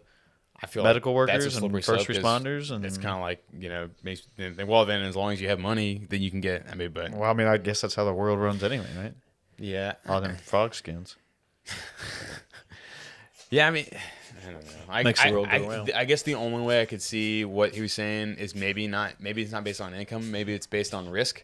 Maybe it's like these guys are going to different cities and they're traveling. And are they still in the bubble? Do they still do that stuff? The NBA's not, but they're not allowing fans, but they're traveling. But if they have to constantly travel, I think it just increases your risk. I'm not supporting. I'm just saying, like, I guess my mind breaks it down as in like, okay, so if these guys are going to different cities and they're going to all this stuff, and there's only so much you can do, and there's no one that's going to be perfect, and you can't be totally safe from any of this stuff. But you can certainly increase your odds of not coming in contact with somebody by either doing the bubble thing or not having fans. But it's almost impossible. How many people have to be in the building to make a basketball game run? It's not just like the janitor's flipping the lights on and we're like, all right, lock up when you guys leave.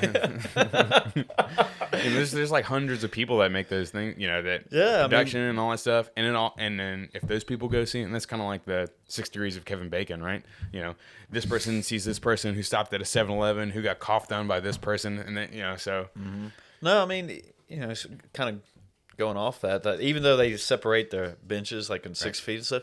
Like if somebody makes it the other day, who Taco Falls is for Boston. Yeah. He shot a three. He's like 8 foot tall, and he shot a three and made it. And the bench went crazy, and they were jumping on each other. And it's like, well, still, you're not doing anything. I don't. Some of that stuff, and I'm trying to be negative or anything. Some of that stuff is, I think, just like a feel good to make people feel good, or like, hey, yeah, we're doing we're doing the best we can. We're doing the 6 foot thing, but then again, I got to go guard somebody, and I got to be right next to their face. Yeah. Yeah, I'm gonna sit next to them, but then again, I'm gonna go run into them a couple times, over the course of the next 5 minutes. Yeah. So I'm not saying like. Well, I wonder if I don't know. It just seems if they are how often they are testing those players. I'm sure they get tested a lot.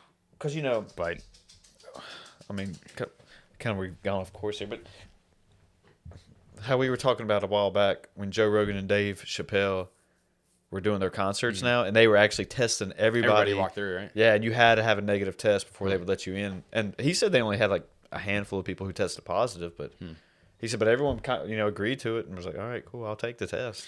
Well, I mean, it would make sense. I mean, I feel like if it's something as quick as I mean, have you got a test? Have you got tested? Like the stick up the nose thing?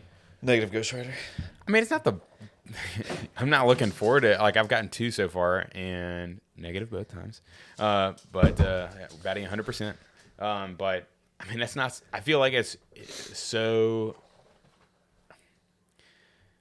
By the time I drove home, I didn't even, I never thought twice about it. Like, I wasn't in discomfort the entire time. I did the test, and it could be like a mental thing for some folks. And there's videos of people like they're sticking it up the nose, and the person like jerks their head back and is like, I can't do it. But for me, and I'm sure there's a lot of people like that too. That were like, it's kind of just got a hoop that you got to jump through. I mean, well, you tough son of a bitch, man. You got that strong mental game. But, that's what it is. I mean, just all right, give me the test. I don't care what I got to do. Yeah, and like I said, again. So like, if it was me going to go do one of those shows and I had to do that, and then 5 minutes later, I didn't even think about it. I was kind of just on to the next thing in my day. Like, I got the test. Okay, I felt like I really had to sneeze for the next 2-3 minutes while I was driving home because I did like the drive up version, and then I didn't really think about it after that. I got called the next day, and they're like, "All right, you're negative. Extra, thanks." High five. But if I was gonna go do a test to go see a show, I don't think I personally have a problem with it. No, why not? I wouldn't either. I mean, and if it's gonna make someone next to me feel better, or like if I knew that everyone's gonna get tested, and they're gonna screen the best they can. Okay, I feel pretty good with that. So you've only done that test. What is a rapid test? How do they test you? I've never had that. But I don't know how that. I just wonder what they would do to instantly, like they know within about a matter of minutes. I guess. I don't know. This is something I just don't know well enough that I rapid, assuming that they can tell you within turnaround is really fast. Whereas they told me when I got mine that you don't expect a call for like the next 2 to 5 days, but then they called me literally the next day. I'm like, they got it that quick. Yeah. So I mean, maybe it's just they give that estimate as like so they can't be wrong. They can't be like, all right, we're gonna call you tomorrow, and then, oh my god, I didn't get called tomorrow, kind of thing. But I know a couple people we could ask about the rapid test to see what exactly goes on to. Yeah, and it's like I know so little about it, but I hear enough that I don't know if is that really how it works or just people talking, bullshit and stuff like that. But I mean, almost that should be like, I mean, if a rapid test is so simple, like you do it just to go into a concert or whatever. I mean, what if like the governor could mandate like restaurants, hey, if you want to go out and eat, all right, here you can go in, sit wherever you want to. Right. You took a negative test before you walked in the door. Yeah, I mean, what would be wrong with that? Yeah, maybe. I don't know. I mean, expensive? I see what money? You're saying. Yeah, maybe. Yeah, and then now you have to have people testing, and now you have to have people doing like the antiseptic procedures of like make sure nothing's contaminated, make sure in the results. Like, so you got to do all. It's probably a lot of extra hoops and red tape that you have to jump through. It seems pretty simple with a moron like me, like thinking that you could just hit a button. Oh, you're negative. Go in. Yeah, I don't know. I kind of feel as like it would be. In that situation where you had that many people come together, okay, it would probably make sense. It's like a really more of like a one-time event, rather than a restaurant that operates continuously, where you'd have to constantly have testing roll through. I mean, just how many restaurants there are in, all over the place. That might just make it tough. But I went to and then there's people that probably don't give two shits about it and just be like, here's the test. I'm gonna put it down on the table. You can go find a place to eat. Good luck. No, I went to Charlestown a couple weeks ago. I don't know if I can't remember if I told you this or not, but when I was walking into the casino, shout out Charlestown Casino. If you're listening, maybe not shout them out for this, but they had the digital thermometer thing, and he just zapped my head, and I don't think he even looked at it, and he just put it down. Went, okay, what year were you born? I was like 86. He's like, all right, good. I was like, and that's probably what they're required to do, but like you're saying, like and I had my mask on and everything, but I was just like, man, this can't be right. Doesn't feel right. Yeah, it's just like, man, what's COVID y'all got in here? So, which, I mean, I guess that's all you have to do. I mean, that's what a lot of people do now is to scan heads anyway, or your temps. I went to the chiropractor. That's what they did. Like, first thing they do is walk to the door, they walk over, and they scan you. They at least look at it? Yeah, I mean, she did. Okay, well, like, he doesn't, I don't know, maybe it makes a distinct sound if it's above 98.6. But he just literally put it down. I was like, well, I want to know what the temperature is, dude. Or, have you ever seen that video of the guy, it's like as an older guy that is checking people as they walk into like a baseball game or something like that? Oh, and he's just like, he don't even touch him. He's just like, I'm just picking my paycheck up, man. He's just like, he does like the same motion. It's just like this T of like he don't even touch him. Yeah, essentially he just rubs his hand all over, does the same motion. He's probably did it 1,000 times that day. Yeah. He's probably just like, yep, you're good, rather than being like, I'm actually going to touch this person and like feel their jacket or, with the wand or whatever. It's like the guy's just like, I'm just getting a paycheck, bro. It's like, if you got something to sneak in, I'm getting in that guy's side. You're just like, okay, this guy looks like he does give two shits. Yeah. Some of the people just don't. And, I guess some of them jobs are just that trash. Or, I mean, like, this guy's like, man, I don't get paid enough to do this, or I don't get paid enough, as that expression goes. Like, man, I am... I'm paycheck to paycheck, and now I got to do all this extra shit, and now I got to do all this crap. I'm not getting, anyways.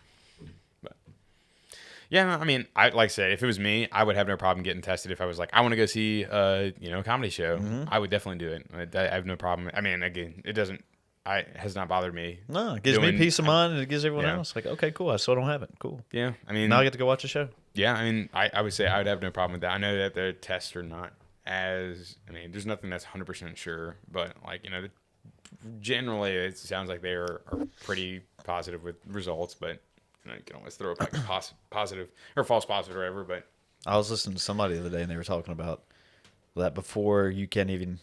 This could be a maybe that before you go back to shows and sporting events or whatever, you have to have a test. Or the vaccine. The vaccine. Oh yeah, so, I've heard that.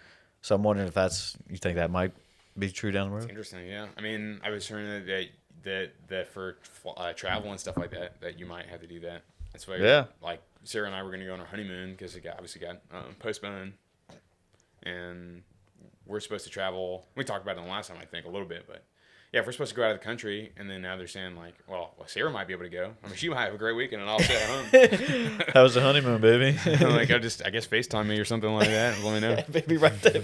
I'm right there with you.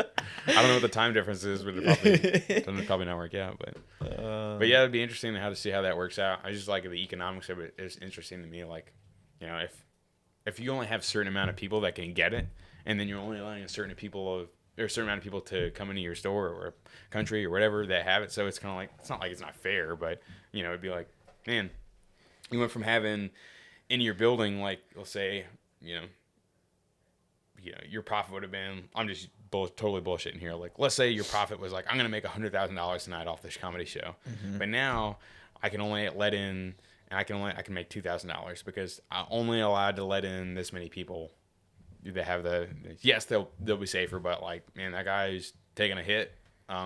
Like now I went from like making $100,000 and now I can only make a couple $1,000 because I don't know if that makes sense. I'm kind of rambling a little bit. No, I mean, it's just kind of interesting how the like the day to day might work of like having to have the vaccine unless everyone's, I've heard people or, right now they're only allowing certain people to get it, but. Yeah, and I agree with, like medical and all of them get it first. Like I said, I no problem with that. I'm not arguing against or anything like that. Work sent out a survey asking like how many of would be willing to take it. Yeah, have interest in taking it. Mm-hmm. But they didn't really make a guarantee that you get it. Yeah, that you could get it or how many they're going to get if you want it still. Mm-hmm. But I guess this is why they did the survey to see like, all right, so if we do this, we need 9,000 vials or whatever it's called. Right. Doses. Yeah, that's interesting. So, but no one really seemed to talk about it at work. Like I asked a couple people, but they didn't really seem to give two shits. I was like, oh. All right, well, look at that. I don't care either, man. All right, well, back to work then. Yeah. Yeah, I mean, I guess just because it's so early into like early as in like, just getting it out, and like we talked about how fast it came out already, but like if it's going to only a specific number of people first, and then before they can get more production, and then make it a little bit more.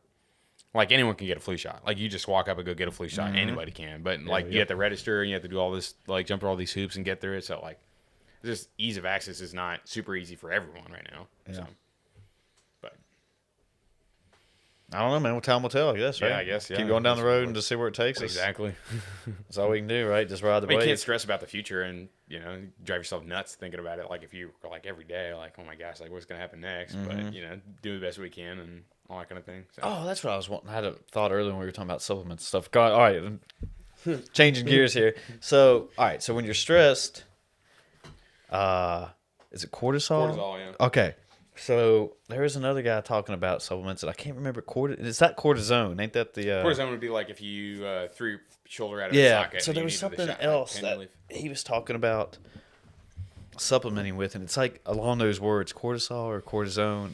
Well, cortisone would be like not the right. Yeah, it's not. Yeah. It's obviously not the thing that's released when you're stressed, and obviously Would you say that cortisol is? Yeah, it's like But it was something like people that. call it the stress hormone. But he was talking about how he supplements with it along with like vitamin D now and something else, just in this fact that COVID relief or COVID help or to help him with COVID. Man, I'll have to look it up again. Yeah. What? I don't, yeah. Yeah. Folks, if you know, it's like something like that. And like I think Joe, obviously it was Joe. That's what I listened to.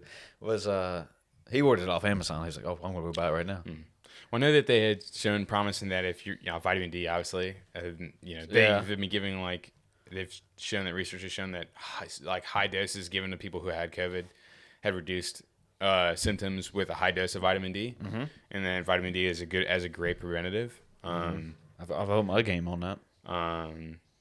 Shout out Joe Rogan. I think that's in generally with any that's in general. It's not just like with COVID. It's like COVID's the only thing responding. I think it's more of like in general, like your immune system is better prepared and can deal with Well, that's what it's like when they used to say. Have you ever heard like vitamin C? They used to say like vitamin C. If you take vitamin C before, that you'd be fine. That you won't get a cold. That's that was the narrative when I was growing up. And they have shown that drink a Coke.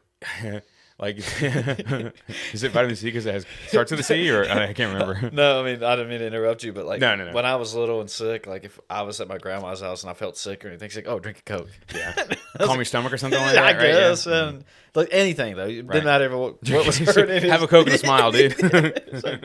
Okay. Yeah, but for the vitamin C, that they've shown that it's not necessarily that it's not going to kill the cold. It just can reduce the maybe the severity of the cold or reduce the time that you are sick. Okay. So it's kind of like subduing the cold a little bit. You're still going to get sick. You still could get sick, but your odds of being sick longer can be reduced. Yeah. And maybe severity of symptoms can be reduced. And I think they've shown that with the vitamin D. Again, I think I'm not the an expert. I've just looked at some of the research recently. I think the CDC finally actually really, published did they? something like saying, hey, you should probably Right. take more vitamin D now, or make sure that you're getting adequate amounts. Well, I mean, it's definitely, I think, in general, year I later. think most Americans, at least, and most Americans, I think most people, I can't remember, or I was like in some of my school stuff, like for the nutrition classes and stuff, they said, like, in general, like, the statistics show that most people are just deficient in vitamin D. Well, But, that's another thing is that, no one's really talking about how to up your immune system, just in general. I mean, all we're just saying is stay 6 feet apart and take Right. a mask. But hey, dummy, there's other things you can do. Like, well, it's kind of like I think the old saying goes like an ounce of prevention is worth a pound of cure. ooh, So I think a lot of people, That's a good saying. I think a lot of, and again, not an expert at any of this, but I think a lot of the time you could probably prevent a lot of the negative symptoms of something, of being sick, COVID, whatever, flu, all that stuff, any sickness, illness. Yeah, if you are in better health or in better shape, your body's in better shape to deal with all that, the stresses of being sick or the stresses of having a virus or something like that. So yeah, I think there's some salt to that, or sand, some sand to that argument, where like you take better care of yourself, and you have things in your body that help you prevent getting sick, like the vitamin D or like vitamin C and things like that your body naturally uses, or helps to make everything run smoothly. Yeah. And it makes sense that making sure you're well, I mean, it's just like with anything else in life. Like if you want like a car to last longer, you're going to take care of it and put in, everything it needs. Obviously, like gas, oil, like everything it needs to prolong its. life. make it run smoothly. Right? Yeah, instead of like I'm just gonna pour sugar in it this time, be all right. Or it's like I'm trying to your transmission's blown out. Well, you have to deal with fixing it, rather than if you just took care of it from the get go, you probably wouldn't have had this issue. Yeah. Or like a lot of preventative maintenance stuff. I'll give you an example. It would be like on Sarah's old car, she had it was like 1999 or 1998 or something like that. It's like Pontiac Trans Am or something like that. Anyways, it was like a 4-door sedan. G6. Yeah, I don't think it was that. But it was one of those, like, she got it from her granddad, and like she drove it forever throughout college and all that stuff. And it was a good little car, but like it's old, and it just had miles on it. And then it was one of those where it was starting to get to the time where she needed to get, I think, brakes replaced, or like she had some issues with the brakes or the rotors or something like that, where one of them was bad or something like that. And it was one of those where I was like, I knew how to do it, but it kept getting put on the back burner. Yeah, and it's tough. eventually it just got worse, and then like it was really bad. And then I essentially kind of went to the point of no return, where it was like, you either are gonna have to spend on spend a ton of money to replace all these parts, when if I had just taken the time and just replaced the parts and spent $50 on brake pads or the rotors, I can't remember which one it was, or something like that, I would have just she probably not that she wanted to keep driving. She ended up getting a new car anyways, because she what she wanted to do.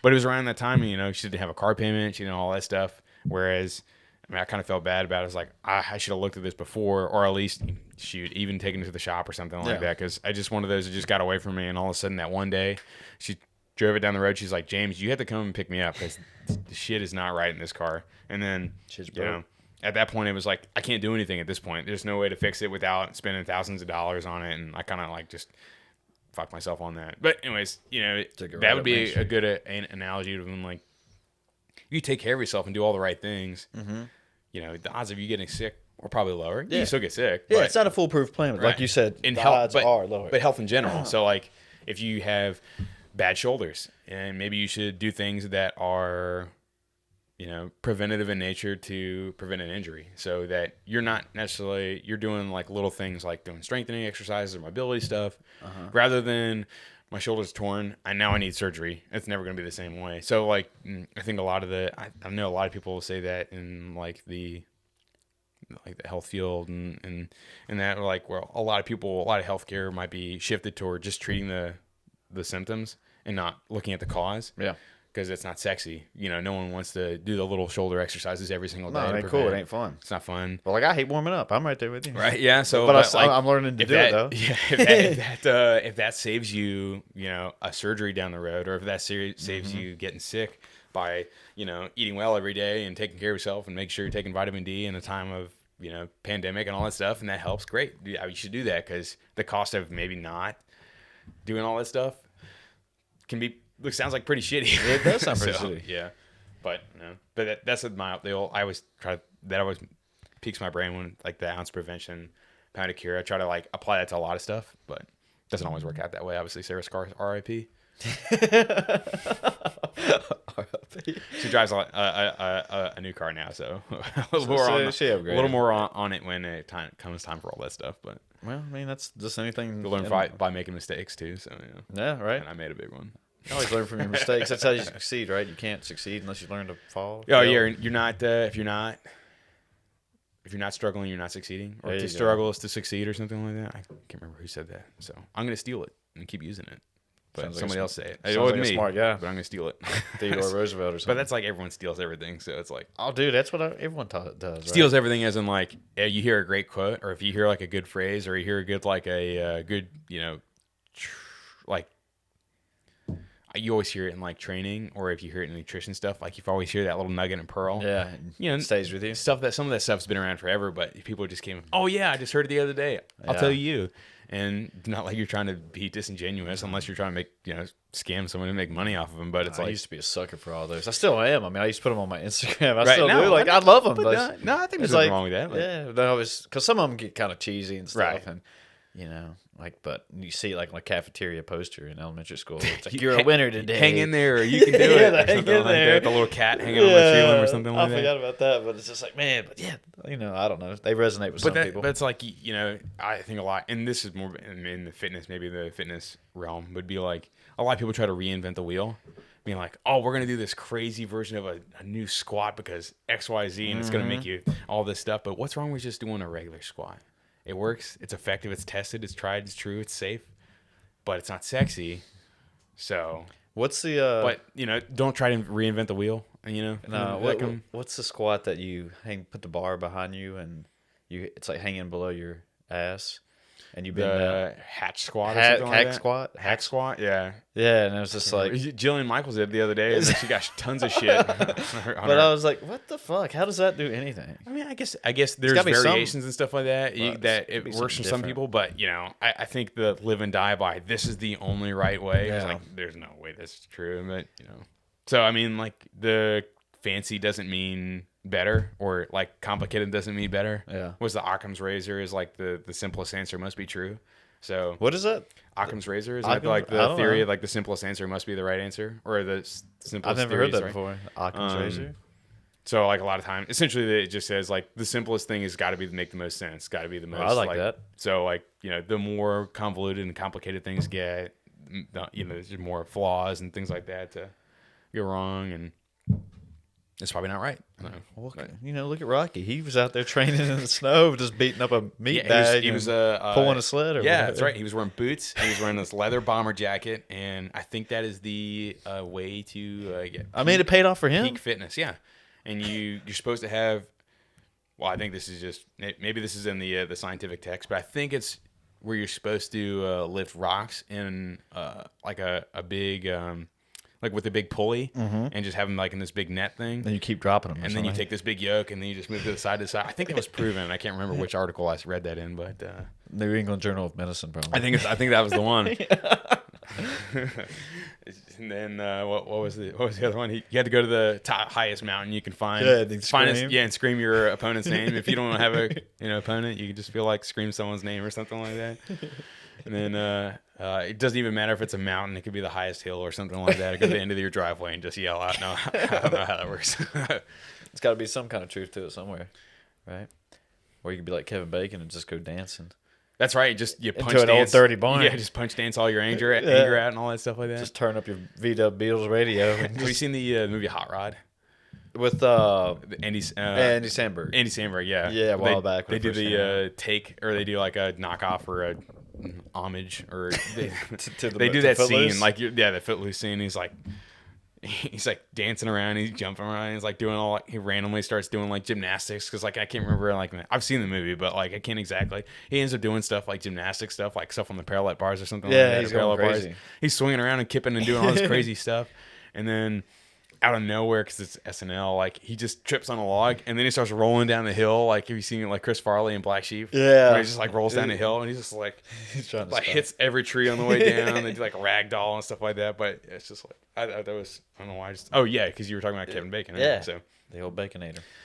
I think that's a really underrated movie, Hot Rod. Even though it's one of those like dumb SNL movies that I like those dumb SNL movies. I mean, it's not as good as MacGruber, and Pat Trout is like screaming right now. If he, as soon as he listens to this, like in the future, he'll be screaming into the radio and be like, "I can't believe he's still talking about that damn movie." Anyways, this guy sucked. Oh, anyways, the SNL movies, it's just like a guilty pleasure again. I think Hot Rod it's like was dumb, but No, I like that. I like that. And, Night at the Roxbury. Yeah, I love that one. That was a good one too. I love that one. I remember watching it all the time when it came out. And what's another SNL movie? I can't think of it off the top of my head. Like the other day, Sarah and I were watching I think it was just a string of them where it was like Chris Farley movies, and we did Wayne's World. Like she had never seen Wayne's World. Really? And I was like, I did that. You never seen Wayne's World? So we had to watch it. And they're like, it's been a long time since I've seen that. And then it was like all the Chris Farley movies they did Like back Tommy to back. Boy and Black I think it was Sheep? like on Vice channel or something like Could that. be. I think we randomly get that channel somehow. Oh yeah, we also, and this is unrelated. I have a Roku TV, and we have there's an antenna built into the TV. This is a smart TV, and apparently we get over the air channels. So Chantel, if you're listening, no, wait, I fucked up. No, we get these over the air channels. Like if you got one of those, over the air antennas, apparently it's strong enough on our TV to get all these random free channels that You pick up like free local TV. channels? So it's like, like then we get CBS? like a couple random ones, and there's some really weird ones that like there's like ABC News, only ABC News, and then we have random channel like do you know like Fail Army? Have you heard of them? Like on I've seen them on Instagram. you see the videos on or Facebook YouTube and all or that stuff like that. something? There's a Fail Army Like, is that a channel TV? where they only run those videos. Like it's a constant stream of just people falling down or like fail videos and stuff like that. And I was like, I didn't even know this was a channel. I but- didn't either. And there's one that we watched the other day. It was like Weather Spy or something like that. And it's Weather like, Spy. Yeah, there's these channels I've never heard of, but they have like these, be like a weather, related show about, like a rescue team in like Jackson Hole, Wyoming or something like that. And then like the next channel would be like a Spanish soap opera channel 24/7 like every time. So it's just random channels, but One day you're going to find that Steven Seagal where he was the cop in Louisiana come on that channel. oh my gosh. It's like, then you're going to have to watch it. God. Man, this is so terrible, but I got to watch it. What a dirtbag. I don't even know the guy. Doesn't he try to talk in like a Cajun accent? I think that's what people nail him. He's like, depending on who he's around, he tries to talk in a specific way. Like, he'll like pick up whoever he's talking to and talk exactly like that person or something like that. Like he has like that Southern drawl or Cajun accent, but like, then if he goes like to New York, he'll try to pass off like he's from New York or something like that. And if you're a Steven Seagal fan, I'm really sorry, but Yeah. I remember, speaking of bad movies, he was in a movie with DMX, and I think it's called Exit Wounds. oh god, I know what you're talking about. Yeah, And I remember watching it when I was little, and I thought it was like a bad movie, very badass movie. Like, this is so cool, like the fighting and stuff. then you're watching it again. Yeah, and you're like, what the fuck? Man, what was I doing, man? Yeah, I can't remember. There's a couple of people. I just randomly get on the YouTube rabbit holes when they're talking about all the stupid crap that he's done, like that bit it's not constant, but there's a lot of bits from Tom Segura about how Tom Segura hates him, don't he? I really just makes me happy. There's like some part of my brain that really just likes these. And there's Andy Stumpf, right? Who that guy's. There's an Instagram page called Tactical Asshole. Oh gosh, It is really funny. It's funny, but it's like it's just like people doing dumb stuff with like guns, or like they have no idea, like They don't know they're taking apart guns or like doing stupid stuff and playing off like they're tactical or they know what they're doing. And then majority of the page is just shitting on Steven Seagal. So it's I'm gonna have to give this a follow. so now. like it got canceled, I guess. I think Steven Seagal reported the page Oh, or of something course he like did. or something like that. Because then he's like, when he brought the page back, he was like, "I'm really sorry to Steven Seagal that he kind of pretty much like a backhanded apology." Anyways, but it's it's just like a meme page, or it's not like a serious page. It's a troll page, and Andy Stump runs it, or someone that looks and sounds like Andy Stump might run. Sorry about that, Andy, if you're listening. Andy. There's no way, right? Just kidding. But I'm not sure anymore. He will go on like one of those things where they'll have like a little thing, or what is this guy doing wrong? Like, what are all the things that like you would never see in the actual military? And he breaks down and is like, yeah, he's holding his gun like the wrong way, or he's got like, you know, he's not even looking down the sight. He's just holding the gun out to the side. Doesn't even have like the stock into his shoulder, and he's just like firing. And he's like, yeah, you would never like, or like he's like in one of the movies, he's like Sniper or something like that. As he's in, he's like looking down the scope, and it looks like the guy's like right in front of him. And he's like, you would never be like right, like for him to be that close in the scope would mean that he'd be like 10 feet in front of the gun, like, or you know. So it's all these stupid stuff. But anyways, it's a funny page. You should waste like 10 minutes of your day listening to, or looking at. But he hates him. It's just really funny. So I always have like a troll on that guy. A lot of people who do hate him, which I didn't know. He's kind of a dirtbag if you look at. Well, didn't you told me to listen to that one podcast where they talk shit? They just tell you his life story. Yeah, like was it Behind the Bastards or something? Yeah, like that? And he's got a lot of shady. Yeah, and didn't he like make up his karate? Or it's not even true karate or whatever. Yeah, like supposedly like they're like, I can't remember what it was, but like the timelines don't match up where he's like he supposedly taught all these moves to like Bruce Lee, or he taught like all this stuff, but like he could like the timelines don't match up, or like, you know, supposedly he was, you know, I can't remember what it was. He taught this person how to do this move, but the person wasn't alive or something, or not something like that. The person wasn't in the country at that time. I was like, how could you have taught this guy this move? Or so there's all this like random stuff that doesn't add up. But yeah. Like, speaking of like all that, like I like Patrick Swayze. Is that his name in Roadhouse? Yeah, Patrick Swayze. Yeah. But and you never have one scene where he does that stupid roundhouse kick on that guy and like rips out his throat. Oh yeah. But it's just like, and then it's like, what the hell just happened? I like that movie, but it's like, what the fuck did I just watch? Like why did he rip out his throat? Yeah, man. Like, I don't know how he didn't rip them denims when he was doing that roundhouse kick, man. Them things were tight.